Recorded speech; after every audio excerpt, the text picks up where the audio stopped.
Falcons, Titans, Seahawks look good, but maybe metallic blue or powder blue suit me better.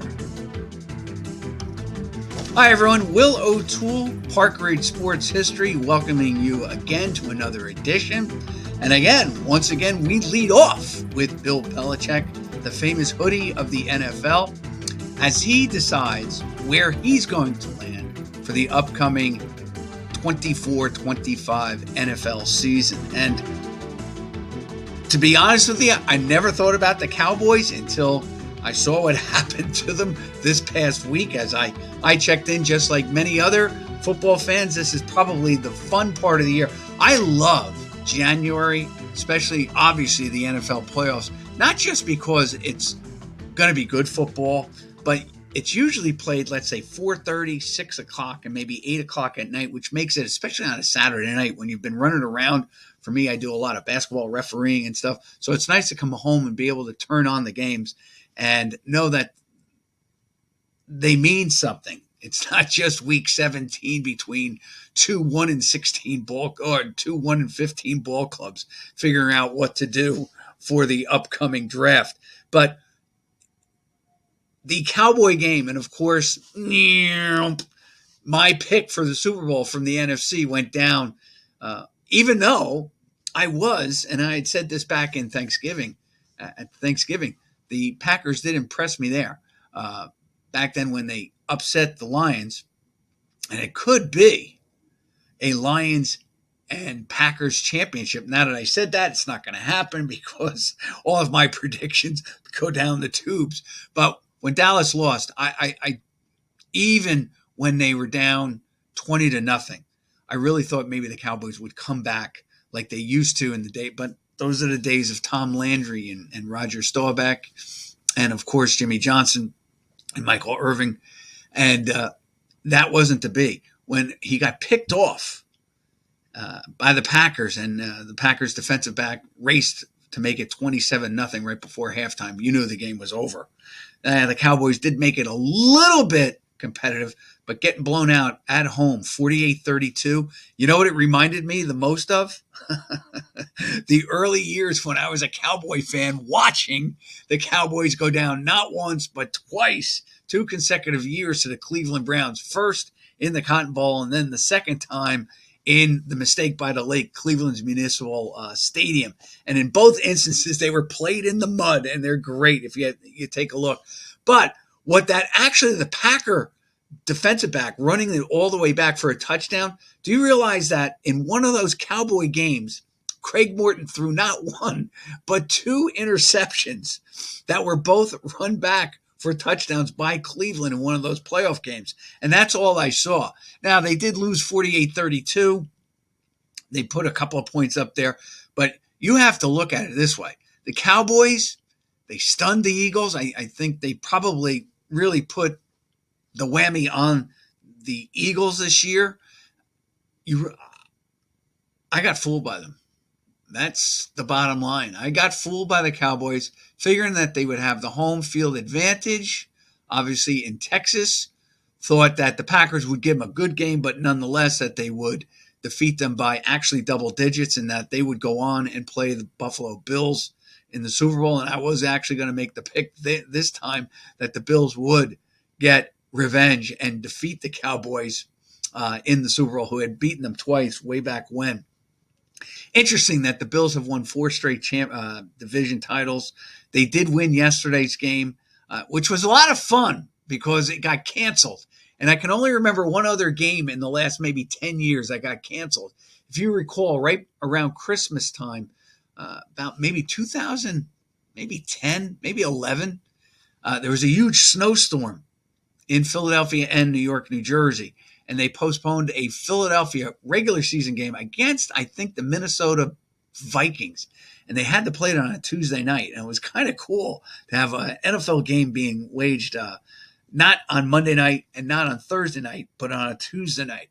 And that was the only other time that I remember, let's say, a game being postponed. I could be wrong, but the Buffalo game, it worked out well for the Buffalo fans, the players, And there was a ton of snow up there yesterday. That was a pretty good game. But if you notice, in the first week, the number of double-digit losses, and this is a pattern you can see in other playoff years where one team starts to dominate, maybe close for a quarter or two, maybe even maybe half of the third quarter, and then a number of teams just blow out one of the other playoff teams because they're just not good enough. The Tampa Bay game last night surprised me with Philadelphia. I don't know why they were going. They're down 16-0 right before halftime, and they go for 2 points. I don't know what was going on there. They should have just kicked the extra point. I know that they had a penalty against Tampa Bay, which moved the ball to the 1 yard line, but still, anybody who follows, there used to be a coach for Illinois who had a Ted, I can't remember his last name, but he had a chart of when you should go for 2 and when you should just kick the extra point. Being down at that point in the game, right before halftime, just kick the extra point, because that extra point that you would have gotten to make it 16-11 does you no good. It's inconsequential at that point, because a touchdown puts you ahead, yes, and you could hit on your next touchdown, go for 2 and put you ahead by a field goal. Maybe that's what the Philadelphia Eagle coach was thinking. But going down 16-10 at halftime with a little bit of momentum, because the Eagles did not really play particularly well in the first half, probably should have been a much different score. Nevertheless, being down 16-10, touchdown ties it, extra point potentially wins the game if everything stands the same. Why he went for 2 there is just mind-boggling to me. Just kick the extra point and bring in a little bit of momentum. That being stated, I think the bigger upset could land Belichick in metallic blue, and that is with the Dallas Cowboys. A number of reasons why I think it may happen is Jerry Jones, of course, the owner of the Cowboys, is a little bit frustrated with the playoff performance of the Cowboys over the last decade, going back to Tony Romo. I mean, they haven't been to a Super Bowl in how long? They got great tradition, obviously. They play on Thanksgiving. So you are the team on Thanksgiving besides the Lions. No matter what the AFC does, it's always going to be the Lions and the Cowboys that most people watch. But Belichick, I can't see why he wouldn't take that job.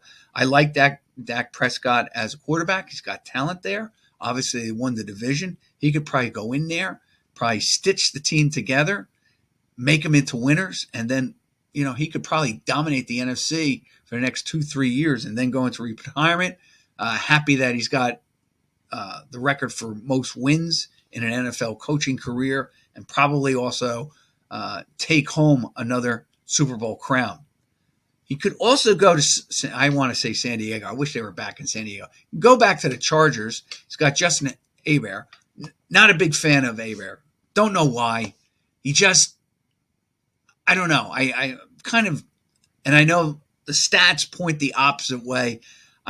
But what do I know? You go there, resurrect that franchise, beautiful weather, be in LA. They got great uniforms, still in the AFC. Maybe Belichick is really, when you think about it, maybe he's partial to the AFC because he coached at Cleveland, coached with the New England Patriots, and potentially could coach with the Chargers. Obviously, there's other places, but I just don't see him as a fit with the Falcons. He'd have to really do something with the quarterback situation. I do like Ritter personally. I love them at Cincinnati. I just think he's a winner. I know he had some tough games this year, maybe with a new coach, influx of new talent, just a different type of way to approach the game. Maybe Ritter becomes a really capable quarterback. I like him because I think he's a winner. But even the Falcons need big-time help. And I was just going through, I don't think he wants Carolina. The Raiders have made a vested interest now in Antonio Pierce, who did have a good second half. Remember, I told you that Wally Lem still remains the only coaching change to win a championship in the year that he became the coach in, let's say, midway through the season. And that was with the Houston Oilers way back in the 60s. And he led the Oilers actually lost their first game. We did a show on this. And he went on and I think won the rest of plus the playoffs, won the rest of the regular season games. And also the playoffs, still the only one to do it.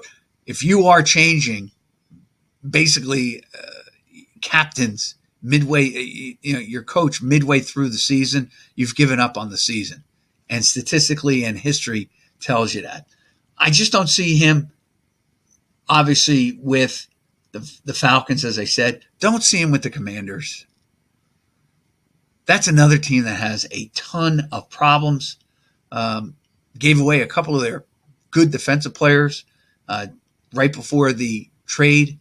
I just don't see him going to the Commanders, especially in that tough NFC. I put it this way. I'm not a big – I know the Cowboys are going to rebound. The Eagles are going to rebound. And the Giants, maybe they're a couple of players away. Maybe Daniel Jones comes back and becomes the quarterback that they envision. So Washington, again, is probably going to be on the bottom in the NFC East. And they only won 4 games this year. And even after rallying on Christmas Day against the Jets, I was sitting there with Jet fans. We just knew they were coming back and winning the game. It was just one of the few times that you were just confident in the team that you're rooting for that they were going to win. And, of course, Tennessee, I don't know if they would want, another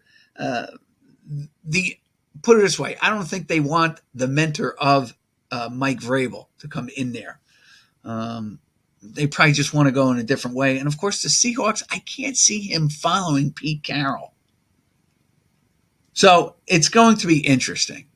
But really, Belichick can dictate where he wants to go. And I still think he's going to go to the Cowboys. That's why I made the cartoon, why I made the prediction. All right. That's fun. Now, here's just another one. I'm enjoying the basketball season. Seton Hall is doing some outstanding things. Man, they started off the season terrible, losing to Iowa, USC, and Baylor, really getting destroyed by Baylor. The Missouri game that was played on a Sunday night surprised me.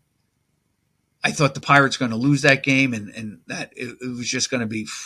And then I'll tell you, they've just been playing some great basketball lately. I hope it continues, being partially, a big-time Seton Hall Pirate fan. It would be amazing if they can continue this. They are moving up in all the rankings. It does look, even if I figured out, I think if they split the rest of their games, they should finish with like 19 wins going into the Big East tournament. You take 2 there, you should be able to make as a at-large bid to the NCAA tournament and have some fun in March. And, of course, here's another reason why I love when you have a team that's having a great college basketball season, they really get you through February and March. And then all of a sudden, you get the President's Day, February, and it's like, wow, where did the college basketball season go? Because there's only like 4 or 5 more games to go, and then you start right away with March Madness, and then we start up with baseball.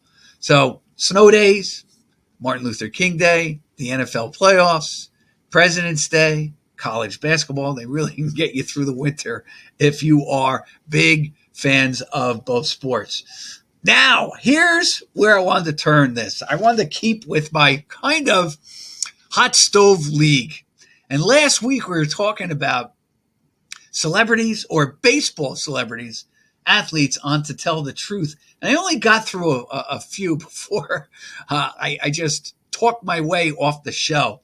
And the funny thing is, when I sent the show, Howard loved it and told me that he had a relative that was on the show. So in the future, I'm going to come back to the Tell the Truth, and maybe Howard and I can do a Zoom show talking about some great shows of the 50s and 60s that we grew up with watching.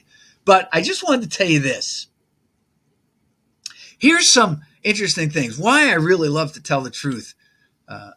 And I'm being partial to the old shows. They were a lot of fun just to watch them. As I stated, a little bit of nostalgia. My mom would watch it while she was doing her ironing or cleaning, and she would take maybe 10 minutes of break waiting for us to come home and have our snack before we did our homework and ran around and played outside. But I have really become obsessed watching the show on one of the internet sites.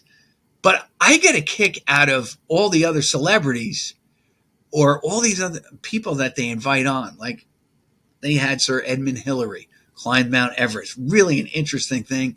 And for me, who loves to surf the web while I'm watching TV, it just offers me just a ton of research where I go from here, there, and there. And it just is a lot of fun. And you can learn a lot of history, current events, politics, all the rest of it, to tell the truth. When they do have the baseball or the hockey stars on, like I said, they had Gordie Howe on one day. They had Gene Bellevue one day. They also have brought in the kids of some of the baseball and football players. I was watching one episode. It was right around Christmas. The episode was on Christmas. And guess who was there but Roy Campanella Jr., the son of the great Dodger catcher, MVP, and of course, had that tragic automobile accident that left him in a wheelchair, but took it with grace, with class, and just became, and even, I don't even know how you can say this, his challenges made him even a more uplifting person to admire. And seeing his son on the show was kind of cool because built the same way as Roy Campanella. Anybody who saw Campy, well, he was about 5'8". He was probably about 240 pounds, but a good athlete, 3-time MVP. And when his son was on, they had it at Christmas time. So at the end of the show, it was kind of cool. All the kids that were contestants on the show all got Christmas presents wrapped up and everything from the host and the panel. So it was pretty cool. But he was one. And then I was watching another show. They had Phil Rizzuto's, you had to pick out Phil Rizzuto's child. And they had a girl, 2 girls and a guy because I think his son's name was Pat. And of course I just gave it away. Pat Rizzuto, I believe. And he was, and it was a funny episode. Let me tell you something. If you enjoyed Phil Rizzuto, and I did, I thought he was really funny. Things that he said, he didn't even realize he was being funny. But if you watch that one particular show with Phil Rizzuto's, The Imposters, and Phil Rizzuto's actual child on the show, the kids were great. They were as funny because you were convinced all 3 of them were Phil's son or daughter. They were funny just like Rizzuto's were. And sometimes on that show, the kids were actually funnier than the adults. And so those are just 2. Other people that were on the show, later on, Peggy Fleming was one of the contestants. And I was actually, because she had just won the gold in France. And now, of course, that was 1968. She won it in France. And of course, the name of the Olympics in France escaped me. I'll probably think of it when we go off air. But she was on the show. She was 17 years old. And 1968, I was about 7.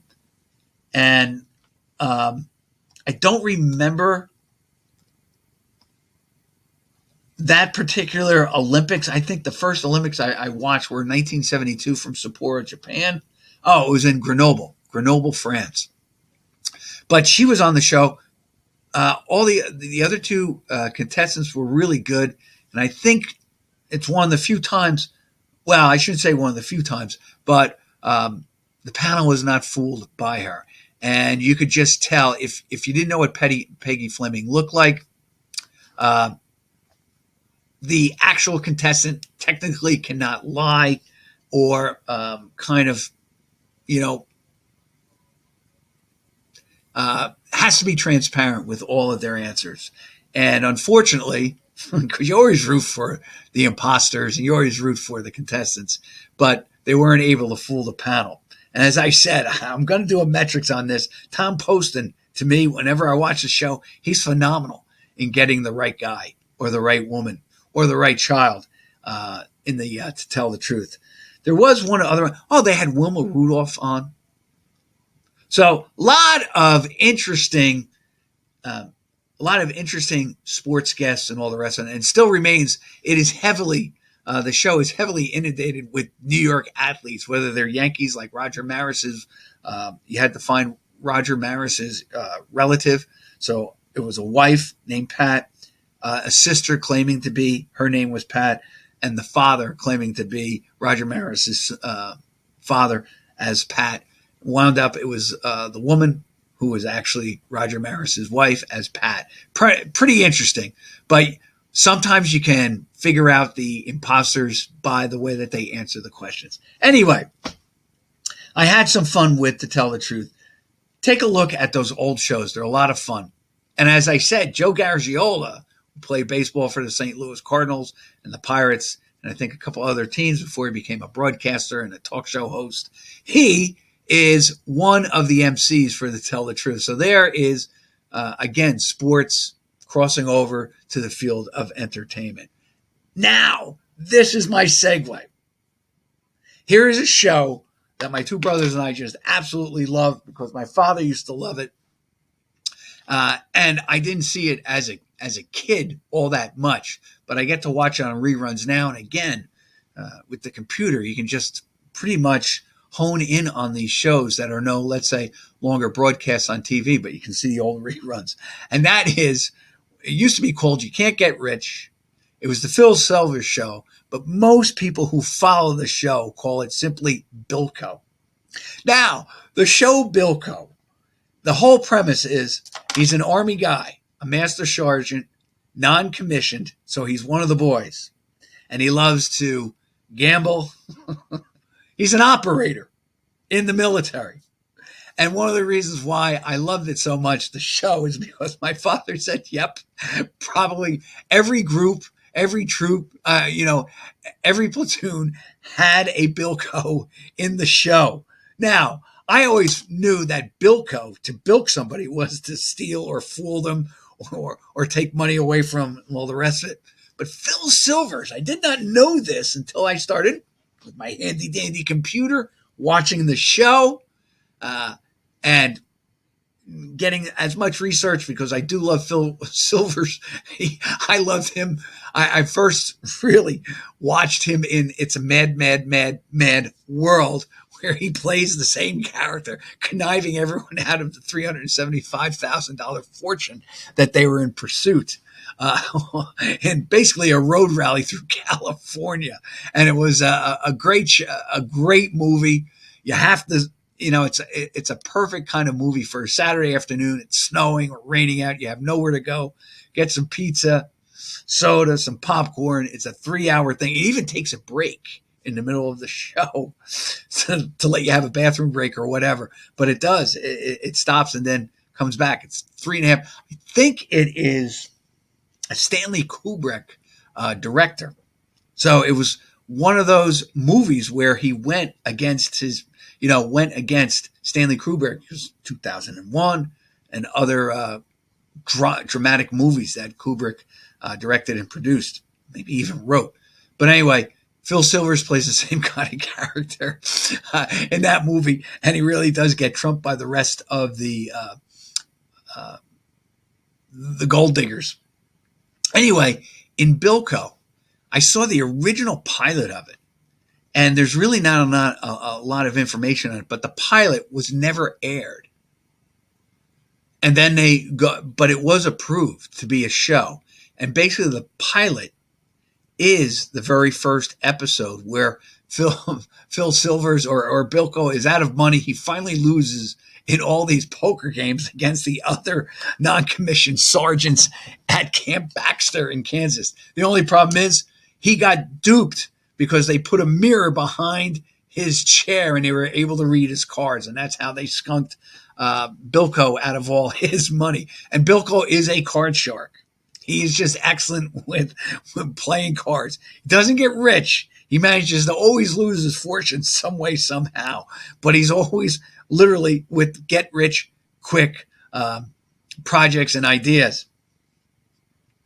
Like, and his great ideas always manage to backfire on him. There are other episodes like that, and I can tell you that in a minute. But anyway, why I bring all this up is that Bilko, or actually Phil Silvers, was a huge sports fan. He loved, I think, boxing, but he particularly loved baseball. He was a huge Yankee fan. And in fact, on a few of the shows, he does have a baseball-themed type of show. But there was one that was really funny where, I'm trying to think, it may have been, I think it was, Dick Van Dyke is this kid from, he's a hillbilly from the Deep South.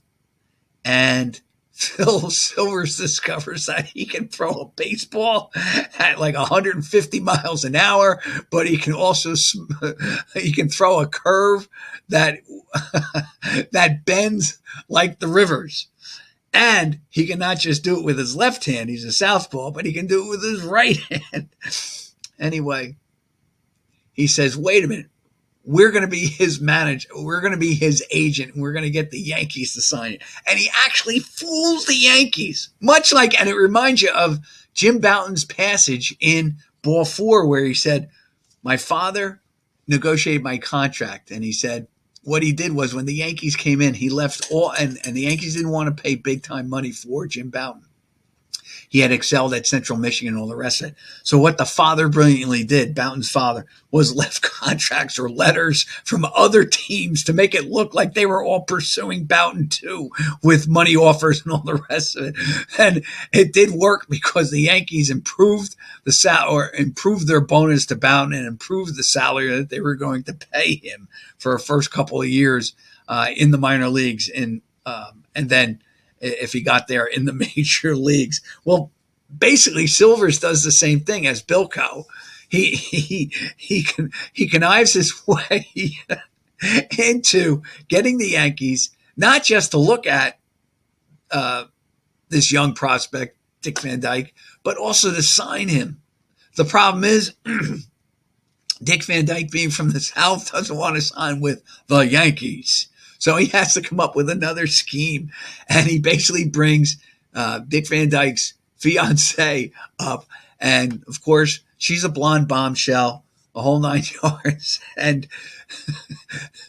in order to sign him, he's got to convince the Yankees to come in, Yankee players to come in and have Southern accents so that Dick Van Dyke feels at home. And, of course, Whitey Ford is there. There's a couple other ones, but of course, Yogi Berra steals the show at the very end. And combination of both like a Southern draw and an Italian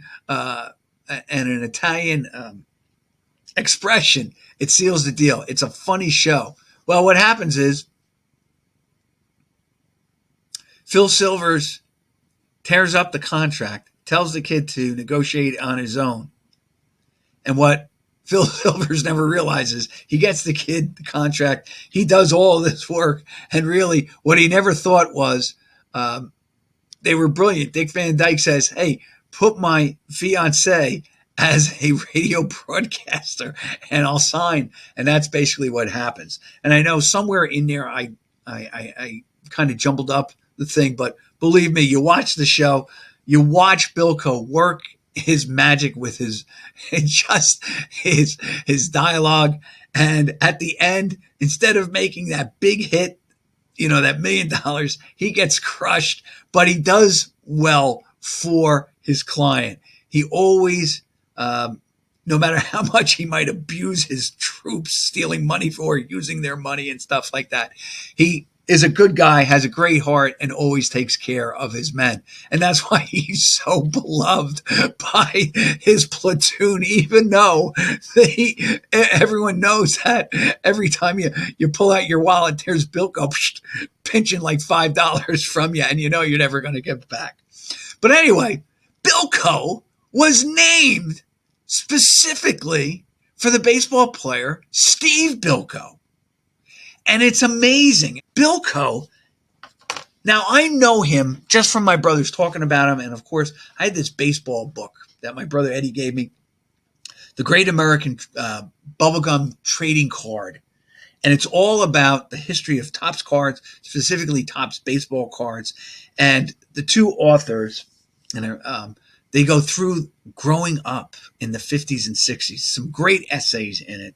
But then what they do is they take from their card collection some of the most memorable players, whether they had crazy names or they had crazy pictures on their baseball cards or they had just an interesting biography. They would put them in there. And Steve Bilko, I believe, was one of the cards that was listed in there. And I guess that's my first introduction to him.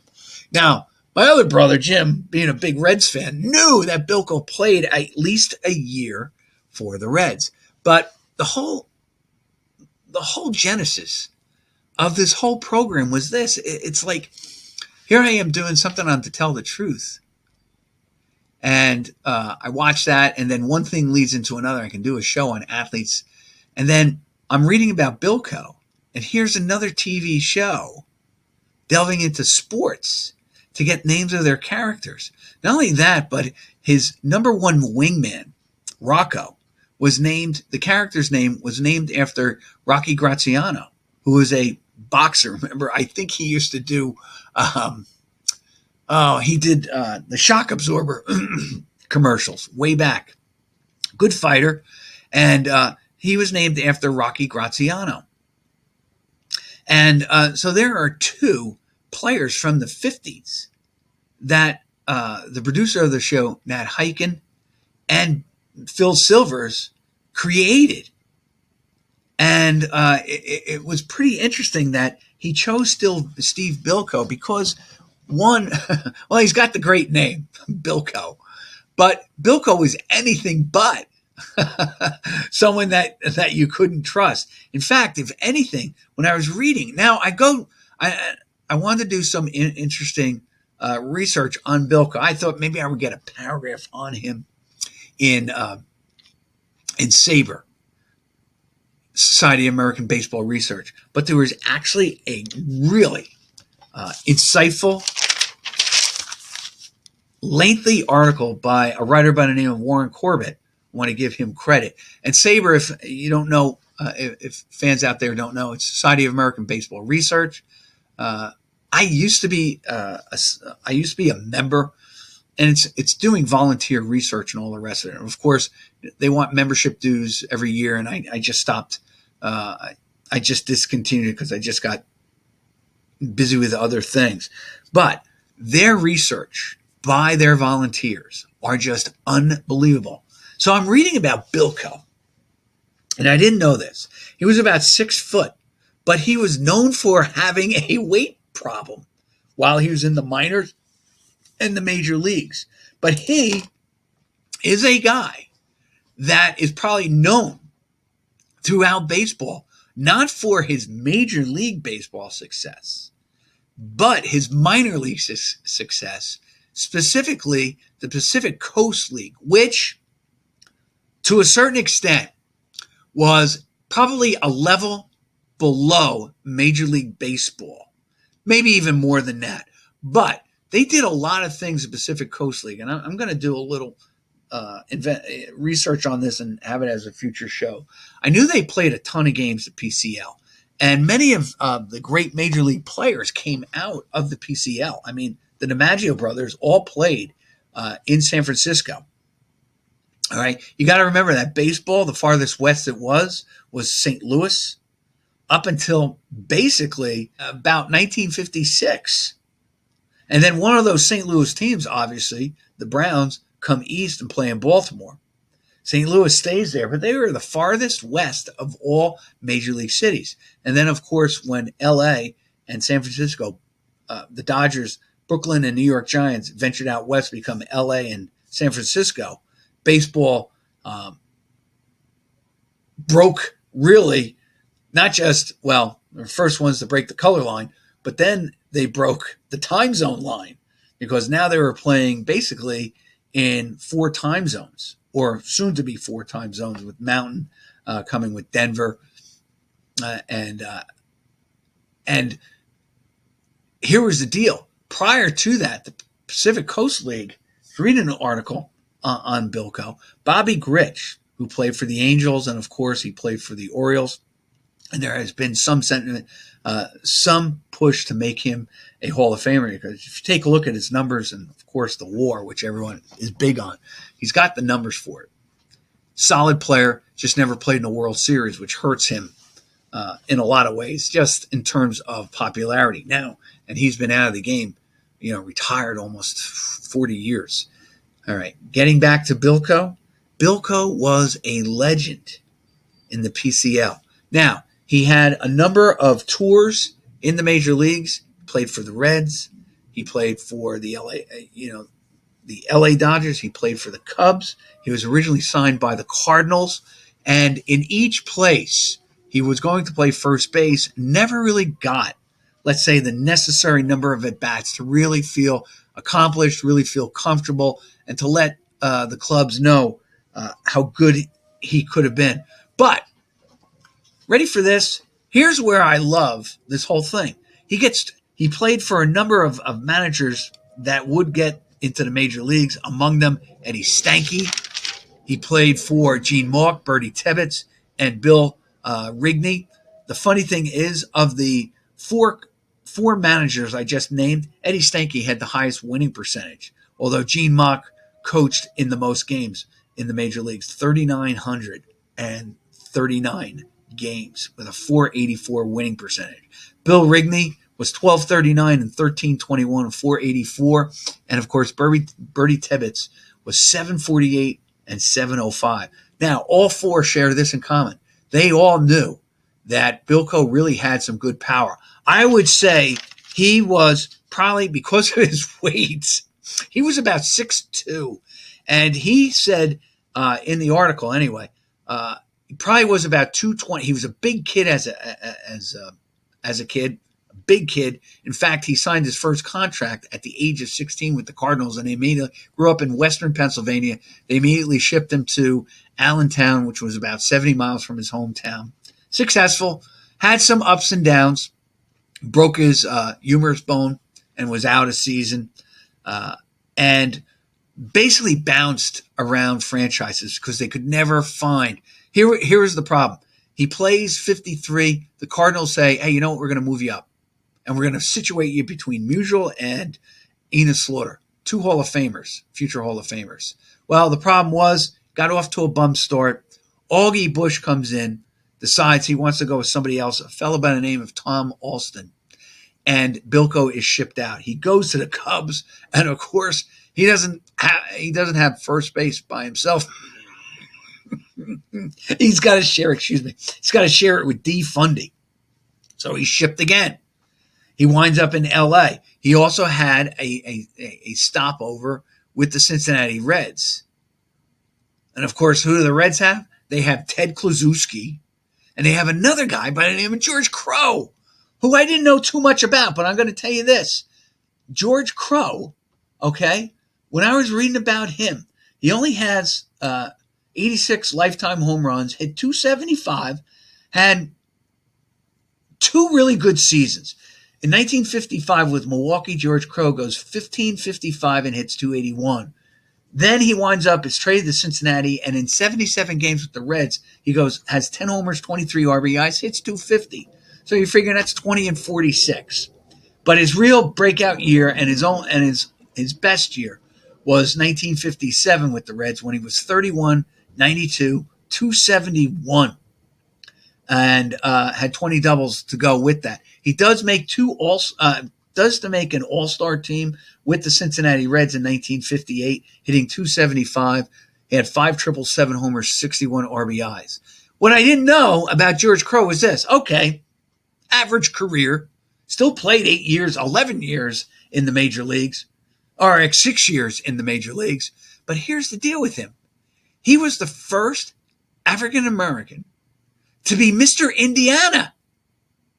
And this is what I love. Well, I'm being partial now. This is what I love about the show, Park Ridge Sports, because Howard gets me to do all this research. It's fun. I elect to do it, by the way. And not only that, but when I'm coming up with ideas for the shows, one thing leads me to another. Never knew this about George Crowe. And here's what made it amazing. They didn't have a baseball team in his high school in Indiana. And he only played basketball, I think, his junior and senior year. And I think he only played it his senior year. And he becomes Mr. Indiana. The first African American to do it in that state's history. Pretty remarkable. And this all evolves from just doing research on Steve Bilko, who I haven't finished up with. Bilko goes to the PCL and becomes a legend. In fact, he wins the Triple Crown 3 times, I believe, but he wins the MVP 3 consecutive years. He hit in 3 years, he had 148 home runs. Now, he did play in little dinky parks, Wrigley Field. And again, if you watch an old TV show, usually on ESPN, it's that home run derby with the announcer Mark. And you know, he brings in some sluggers of the day from the 50s, like Ernie Banks, Hank Aaron, Willie Mays, Rocky Colavito. And they play this game at Wrigley Field. It was named after Phil Wrigley, who would soon purchase the Cubs and then they would rename the Chicago field after Wrigley Field. But it's a replica of Wrigley Field in Chicago, except that it has very short short dimensions. And in fact, the power alleys where Bilko was at his best were only 345. I mean, you had some major league parks that were like 330, 335 down the line. Imagine the power alleys being 345. Well, Bilko made it work for him because in 1956, he wins the Triple Crown, 36, 164, 360, 215 hits, 163 runs scored, 104 walks. In 55, all right, he hits 60 home runs, wins the Triple Crown, and of course the MVP. And in his last big-time year in 1957, he goes 56, 140, hit 300, had 150 strikeouts. But he wins his 3rd MVP. He falls short of breaking the home run record for the PCL. But this guy, amazing. I didn't know any of this until I'm reading about the Bilko show. I'm doing some research via this author, Warren Corbett, on Sabre, and I'm learning all about Steve Bilko. And I'm saying, wow, he's probably, you could have considered, he was probably the 50s version of Frank Howard, only 6 inches shorter. He supposedly played, his weight ballooned to like 270, and he was known to be quite a beer drinker. And he had a method of how he could drink beer, and he was probably the best beer drinker on the team, on any of his teams, but would always be in good shape to play ball the next day, and he loved to play. In his minor league career, he played almost every game. And outside of injuries, like the broken bone in his arm. But amazing player who could have been, had he just been given a shot by one of the teams that traded for him. Steve Bilko, a legend in the Pacific Coast League. He is now a legend on Park Ridge Sports history. This is Will O'Toole. Thank you for joining us. Howard and I will be back with another production next week. Thank you.